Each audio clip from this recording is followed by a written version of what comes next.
അമേരിക്കയിലേക്ക് പ്രവേശിക്കുന്നതിന് കൂടുതൽ രാജ്യക്കാർക്ക് നിരോധനമേർപ്പെടുത്തി യു.എസ്. President Donald Trump. പുതുതായി 7 രാജ്യങ്ങൾക്ക് കൂടി യു.എസിലേക്കുള്ള പ്രവേശനം വിലക്കി. ഇത് സംബന്ധിക്കുന്ന പ്രഖ്യാപനത്തിൽ ട്രംപ് ഒപ്പുവെക്കുകയും ചെയ്തു. ഇതോടെ യാത്രാവിലക്കുള്ള രാജ്യങ്ങളുടെ എണ്ണം 12-ൽ നിന്ന് 19 ഉയർന്നു. കുടിയേറ്റക്കാരുടെയും അഭയാർത്ഥികളുടെയും ഒഴുക്ക് നിയന്ത്രിക്കുന്നതിന്റെ ഭാഗമായാണ് ട്രംപിന്റെ പുതിയ നിയന്ത്രണങ്ങൾ. പുതിയ പ്രഖ്യാപനത്തോടെ 30-ലധികം രാജ്യങ്ങളിലേക്കാണ് യാത്രാ നിരോധനം ഏർപ്പെടുത്തിയിട്ടുള്ളത്. സിറിയ ഉൾപ്പെടെ 7 രാജ്യങ്ങളിലെ പൗരന്മാരെയും പലസ്തീൻ അതോറിറ്റിയുടെ പാസ്പോർട്ട് കൈവശമുള്ളവരെയും യു.എസിൽ പ്രവേശിക്കുന്നതിന് വിലക്കി. ബുർക്കിന ഫാസോ, മാലി, നൈജർ, സിയറ ലിയോൺ, ദക്ഷിണ സുഡാൻ എന്നിവിടങ്ങളിൽ നിന്നുള്ളവർക്കും തെക്കുകിഴക്കൻ ഏഷ്യയിലെ ലാവോസിൽ നിന്നുള്ളവർക്കും സിറിയയെ കൂടാതെ പ്രവേശന വിലക്ക് ഏർപ്പെടുത്തിയിട്ടുണ്ട്. കഴിഞ്ഞ ജൂണിൽ 12 രാജ്യങ്ങളിൽ നിന്നുള്ളവർക്ക് പൂർണ്ണ യാത്രാവിലക്കും 7 രാജ്യങ്ങളിൽ നിന്നുള്ളവർക്ക്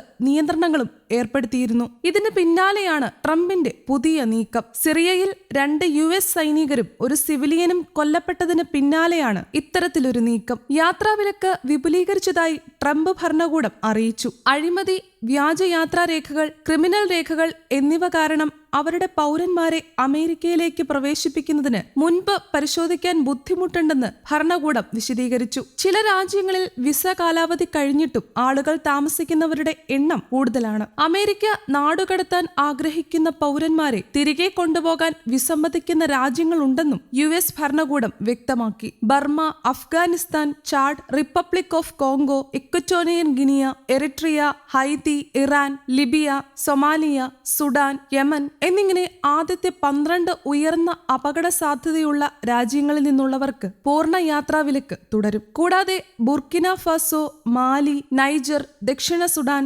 സിറിയ എന്നിങ്ങനെ 5 രാജ്യങ്ങളിൽ നിന്നുള്ളവർക്കും പൂർണ്ണ യാത്രാവിലക്ക് ഏർപ്പെടുത്തിയിട്ടുണ്ട്. കൂടാതെ പലസ്തീൻ അതോറിറ്റി നൽകുന്ന യാത്രാരേഖകൾ കൈവശം ഉള്ളവർക്കും വിലക്ക് ബാധകമാണ്. നേരത്തെ ഭാഗിക നിയന്ത്രണങ്ങൾ ഉണ്ടായിരുന്ന ലാവോസ്, സിയറ ലിയോൺ എന്നീ രാജ്യങ്ങളിൽ നിന്നുള്ളവർക്ക് പുതിയ ഉത്തരവ് പ്രകാരം പൂർണ്ണ യാത്രാവിലക്ക് ഏർപ്പെടുത്തി. ബറുണ്ടി, ക്യൂബ, ടോഗ, വെനസ്വേല എന്നിവിടങ്ങളിൽ നിന്നുള്ളവർക്ക് ഭാഗിക നിയന്ത്രണങ്ങൾ തുടരും. തുർക്ക്മെനിസ്ഥാൻ അമേരിക്കയുമായി നല്ല രീതിയിൽ സഹകരിക്കുന്നതിനാൽ അവിടെ നിന്നുള്ള നോൺ ഇമിഗ്രന്റ് വിസകൾക്കുള്ള വിലക്ക് നീക്കം ചെയ്തിട്ടുണ്ട്. 15 അധിക രാജ്യങ്ങളിൽ നിന്നുള്ളവർക്ക് ഭാഗിക യാത്രാ നിയന്ത്രണങ്ങളും പ്രവേശന പരിമിതികളും ഏർപ്പെടുത്തിയിട്ടുണ്ട്. Angola, Antigua and Barbuda, Benin, Cote d'Ivoire, Dominica, Gabon, Gambia, Malawi, Mauritania, Nigeria, Senegal, Tanzania, Tonga, Zambia, Zimbabwe എന്നിവയാണ് ഈ രാജ്യങ്ങൾ. സ്ഥിരം താമസക്കാർ, നിലവിൽ വിസയുള്ളവർ, അത്ലറ്റുകൾ, നയതന്ത്രജ്ഞർ തുടങ്ങിയ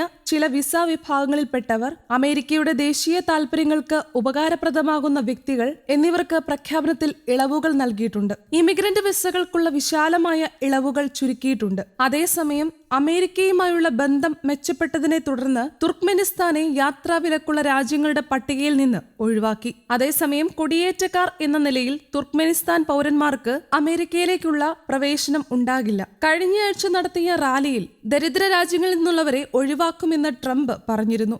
ഇതിനെ സിത്തോലെ കൺട്രീസ് എന്നാണ് ട്രംപ് വിശേഷിപ്പിച്ചത്. എന്നാൽ നോർവേ, സ്വീഡൻ പോലുള്ള രാജ്യങ്ങളിൽ നിന്നുള്ള കുടിയേറ്റക്കാരെ സ്വീകരിക്കുമെന്നും അദ്ദേഹം പറഞ്ഞു. മിസോട്ടയിൽ സർക്കാർ ഫണ്ടുകൾ തട്ടിയെടുത്തെന്ന ആരോപണവുമായി ബന്ധപ്പെട്ട വിവാദത്തിന് പിന്നാലെ സൊമാലിയക്കാരെ അദ്ദേഹം മാലിന്യമെന്ന് വിശേഷിപ്പിച്ചിരുന്നു. ഇതിനു മുമ്പേ സൊമാലിയൻ പൗരന്മാർക്ക് യു.എസിലേക്കുള്ള പ്രവേശനം വിലക്കുകയും ചെയ്തിരുന്നു. ട്രംപിന്റെ നടപടികളിൽ വിമർശനവും ഉയർന്നിട്ടുണ്ട്.